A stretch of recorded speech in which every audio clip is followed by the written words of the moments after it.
Hi, my name is Griffin, and today I am here to talk about why cancel culture has gone too far. If you don't know what cancel culture is, I'll explain it to you. Cancel culture is when, say, someone tweets something that they don't think about. They don't really think anything about it, but a group of people try to find the underlying meaning of it, and they decide to try to get them off whatever platform they posted it on. So that's what I'm here to talk about today, and I'm here to tell you why it's so dumb. And the first thing we need to talk about is Twitter. Twitter is so far from a good site, especially in the 2020s. If you Even though the United States Constitution says that you're allowed to say whatever you want or you're allowed to believe whatever you want, that doesn't apply to Twitter because even if no matter what you say, there's going to be some person out there who's going to try to take you down for it. And two things that just bewilder me that revolve around Twitter that I want to talk about is Pepe Le Pew and Dr. Seuss. So let's get started with that. If you don't know what Pepe Le Pew is, Pepe Le Pew was a character on the Looney Tunes he was a skunk, and there were a few episodes where he would try to pursue a female skunk to the point of hugging and kissing her without her consent.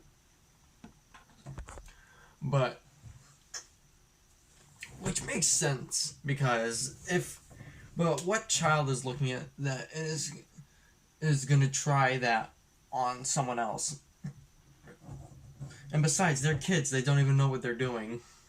But it makes sense to cancel something like this because it is literally televising rape.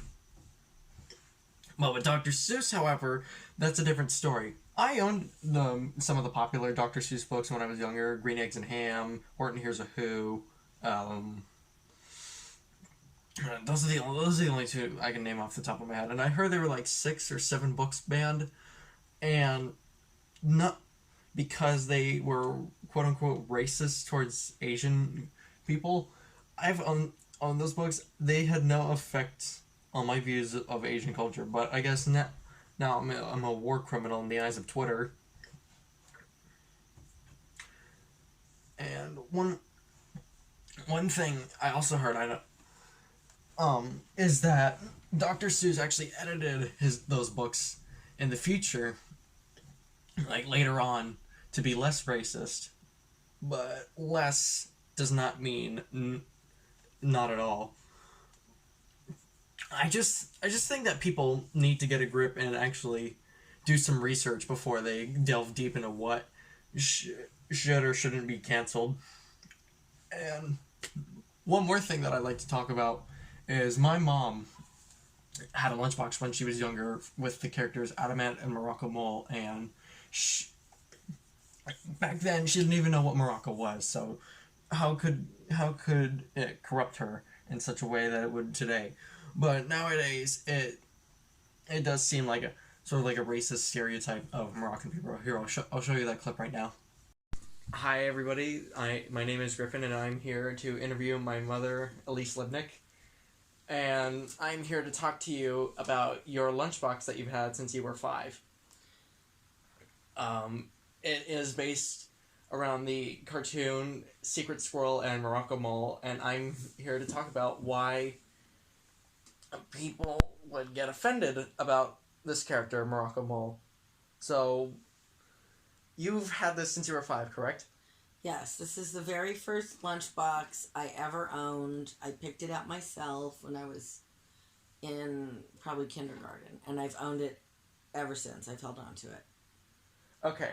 And back then, you didn't even know Morocco was a country. No, all I knew was that there was a character named Morocco Mole that wore a really cool hat called a fez, which you can see right here. Um, and that he wore glasses because we know that moles are blind. I didn't attribute any country of origin to him. I just liked his hat. Right. But now you realize in today's age, especially with platforms like Twitter, if you were to show this on them, there would be tons of people thinking that you're racist for supporting this. To a degree. Yeah, you could, people are very quick to trigger. I'm not saying that this character, actually there's another image of him tied to a tree. Here, should I show that up close? Here you can see right there that he's tied up. Because he was thwarted by the big bad wolf. Yeah. Whose secret squirrel is waiting for to trap. And right here on the main image, you can see right there what he looks like. Right. Plus his buddy, his boss, Secret Squirrel, is a gun-toting detective squirrel. Yeah. So there's that. Right. Yes, I'm sure that by today's standards, the gun is an issue. The fez is a problem. Especially since he's wearing glasses, that could be like an undertone saying that Moroccan people have poor eyesight. Well, I'm hoping that's more about, trying to help out a mole who otherwise wouldn't be able to see. Adam Ant was also part of this group of do-gooders. I don't know. He is wearing a big giant A on his chest, so maybe he was an adulterer. I don't know. We can edit that. But getting back to...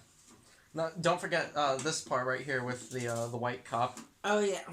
Yeah, and then by today's standards, you have a white cop freaking out over some superhuman person or thing of color attacking a hot dog stand. So I'm sure you could look at this now and, it could turn into a whole thing. So in conclusion, most parts of this lunchbox have aged like milk. Yeah, I would say this lunchbox is probably officially cheese now, if you want to use the aging analogy. Alright. But truthfully, I never saw any... I just don't recall ever having any negative connotation about people from the Middle East or anything Middle Eastern because they were being portrayed by a fez-wearing blind mole. Alright, well thank you. Oh, you're welcome. Thank you. Alright, so that was me and my mom showing off that lunchbox. Some of you may find that racist, and others may find it as just a lunchbox that can't hurt anyone. It's the same thing with the whole BS argument that video games cause violence. Now, I love violent video games, and never, you know how much I love Doom. I'm doing a whole series, and never, not once, did I think that I needed to kill someone in such a brutal way. I love games like Mortal Kombat and Doom and all that, and they never made me into like a violent killing machine. But I guess that doesn't matter in the 21st century. But hopefully you found this video very informative. And I will say this. If you're gonna try to cancel something, you may want to do some research from both sides of the story before jumping to a sincere conclusion. Thank you for watching, and I will see you guys next time.